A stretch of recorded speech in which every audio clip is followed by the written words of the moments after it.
The next film he completed was a collaboration with sci-fi author Arthur C. Clarke. It's 2001 and A Space Odyssey in 1968. It's hailed by many as the best ever made. An instant cult favorite, it has set the standard and the tone for many science fiction films that followed it. Kubrick followed this with A Clockwork Orange in 1971, which reviled Lolita for the controversy it generated, this time not only for this portrayal of sex but also of violence. Barry Lyndon in 1975 will prove a turning point in both his professional and private lives. His unrelated demands of commitment and perfection on cast and crew have now become legendary. Actors will be required to perform dozens of takes with breaks. Filming a story in Ireland involving military, Kubrick received reports that the era had declared him a possible target. Having turned down directing a sequel to The Exorcist in 1973, Kubrick made his own horror film, The Shining, in 1980. Again, rumors circulating of demands made upon actors and crew. Stephen King, whose novel the film was based upon, reportedly didn't like Kubrick's adaptation.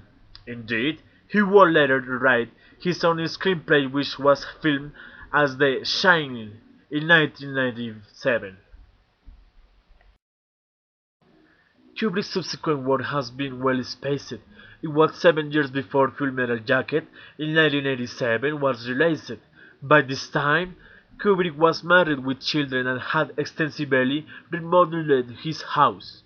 Someone said the one critic and the dark side to the humanist story of Platoon in 1986. Full Metal Jacket continued Kubrick's legacy of solid critical acclaim and profit at the box office.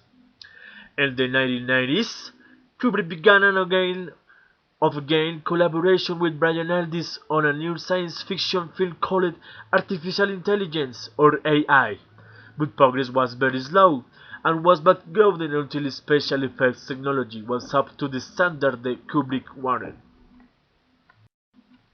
While pre-production work on AI crawled along, Kubrick officially announced his next project as Eyes Wide Shut in 1999, starring Dan Marriott, Tom Cruise, and Nicole Kidman. After 2 years of production under unprecedented security and privacy, the film was released to a typical polarized critical and public reception. Kubrick claimed it was his the best film to date. Special effects technology had matured rapidly in meantime, and Kubrick immediately began active work on AI in 2001, but tragically suffered a fatal heart attack in his sleep on March 7th in 1999. After Kubrick's death, Spielberg revealed that the two of them were friends that frequently communicated discreetly about the art of filmmaking, but had a large degree of mutual respect for each other's work. AI was frequently discussed. Kubrick even suggested that Spielberg should direct it was more his type of project. Based on this relationship, Spielberg took over as the film's director and compared the last Kubrick project. How much of Kubrick's vision remains in the finished project, and what he will think of the film was eventually released, will be the final great unanswerable mysteries in the life of his talent and private filmmaker. In addition to a great legacy for the history of cinema, Kubrick was noted for working with a staff of prominent actors and actresses, widely recognized for unsurpassed quality, as Kirk Douglas, Laurence Olivier, Peter Sellers, Malcolm McDowell, Jack Nicholson, Vincent D'Onofrio, Sidney Pollack, Nicole Kidman, and Tom Cruise.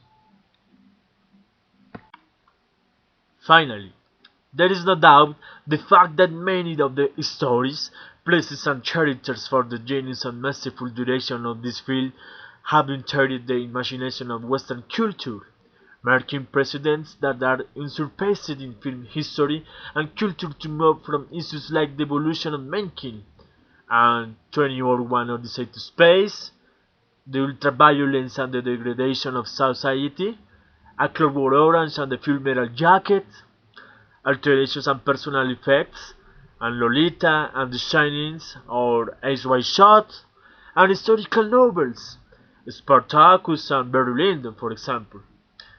Stanley Kubrick, a guide for filmmakers and a milestone for movie lovers.